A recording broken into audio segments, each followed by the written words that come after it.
Before we get into this video, I'm gonna say it again. Um, please make sure you like, comment, and subscribe. Don't have to subscribe, just leave a like. Don't have to like, just leave a comment. Don't have to like or comment, just subscribe. Just do something, man. You know, just help someone out. Um, I'm really just trying to reach 5 subscribers.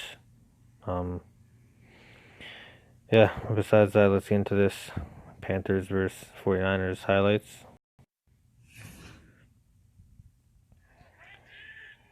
Well, since the Niners have the ball on offense, I'll start off talking about them first. Um,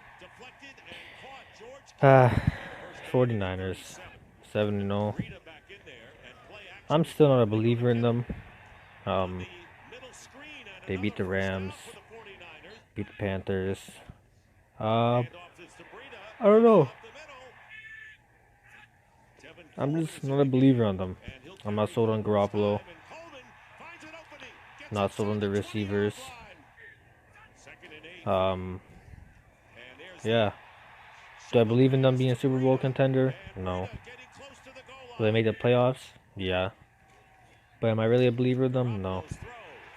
But when they face the Packers, that's when I'll see. Because Packers are my favorite team. I follow them the most. Um, yeah, we'll see that game. We'll see. Um, but what I do know about the 49ers is that run game. That was a bad throw.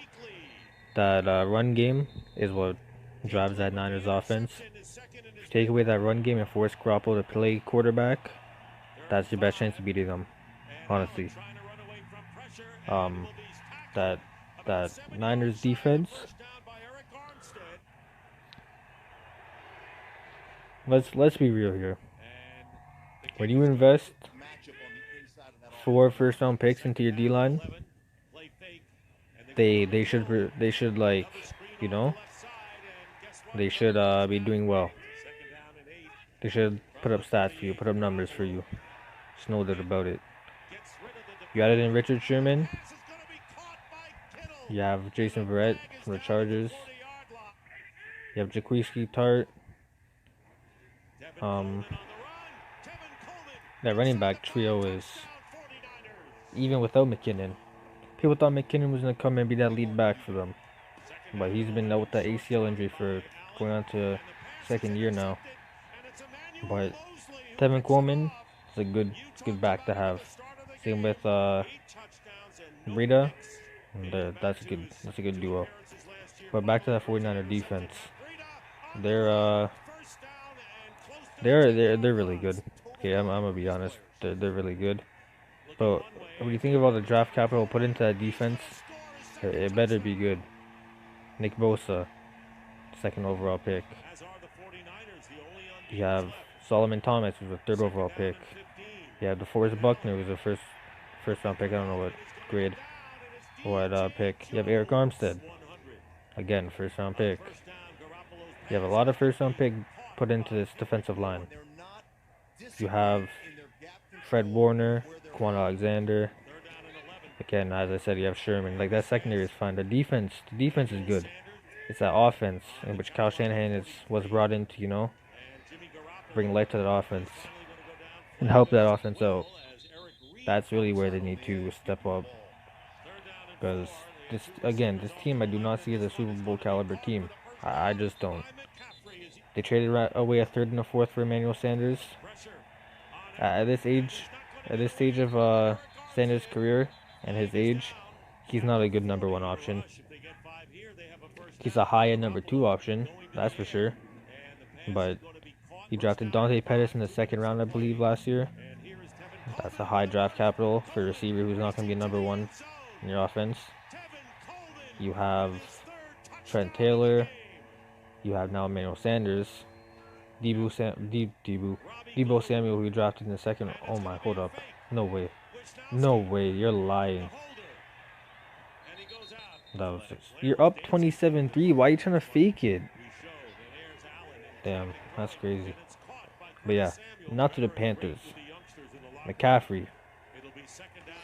One thing that teams need to do is watch the Buccaneers versus Carolina Panthers games, because both those games, Nick Bosa screaming off the edge, in both those Buccaneers versus Panthers games, McCaffrey has been stopped by the the Buccaneers defense.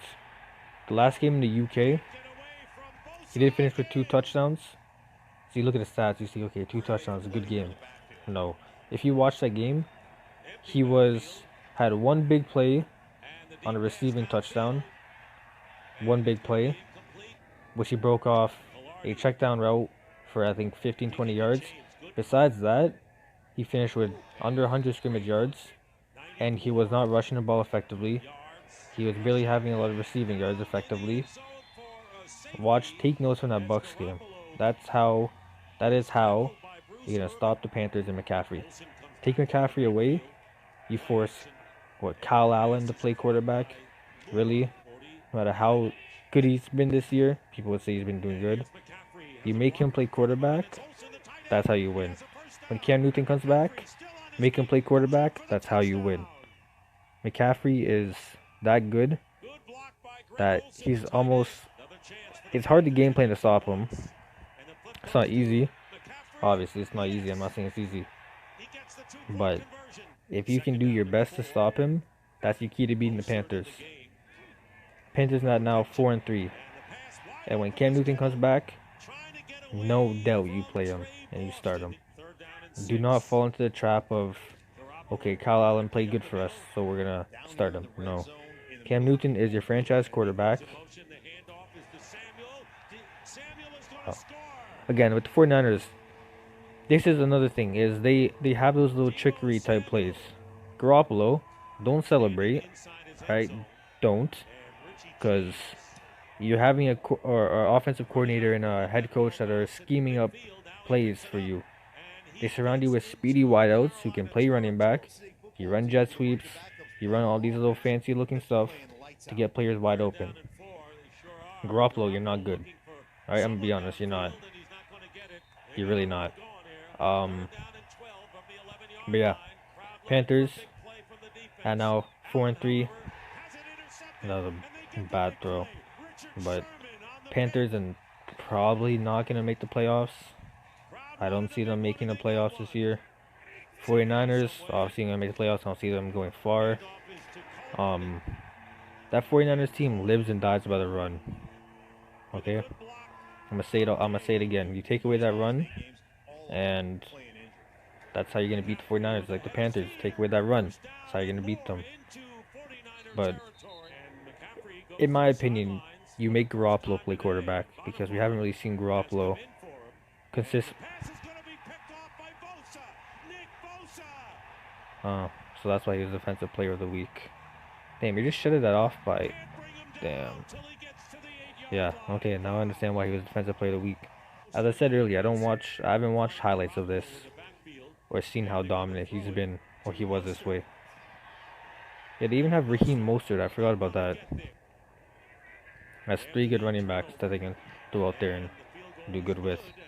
Raheem Mostert obviously is the 3rd string, but toss him in there he'll still do something for you. But yeah, I do not think the 49ers are Super Bowl caliber yet. I'm gonna say yet, because they can still go out and sign people, draft people, make trades and all that. Panthers, again, I don't think you're that good. 49ers, I don't think you're that good either. I'm gonna just be honest with you. I don't think you're good. The trade for Sanders, it was a good trade. 3rd and 4th round pick might have been a little bit much for a guy who's on a 1-year deal. Robert Saleh, but yeah, if 3rd and 4th round pick for a receiver who could leave, who's age 33, who could leave after the year, kind of a lot. And you're going off of a Super Bowl run this year when you're not gonna win it. That's just me.